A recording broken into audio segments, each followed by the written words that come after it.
दोस्तों MF 385 2025 model 40,10,000 का बंदियां लिया तो ट्रैक्टर लगा जी लोड होण तुहानूं लोडिंग हुंदी विखालदे आ।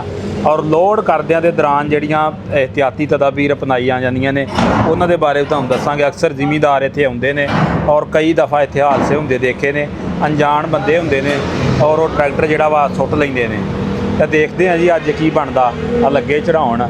और उस्ताद बड़ा एक्सपर्ट आ, यही काम है सारी दिहाड़ी ट्रैक्टर लोड करने इन्हें को 500,000 लैना हुंदा नाम शाम ते ट्रैक्टर जिहड़ा इन्हें लोड कर देना हुंदा। दोस्तों ट्रैक्टर लगा लोड होण मलदे दे उत्ते पौड़ियां ला दित्तियां।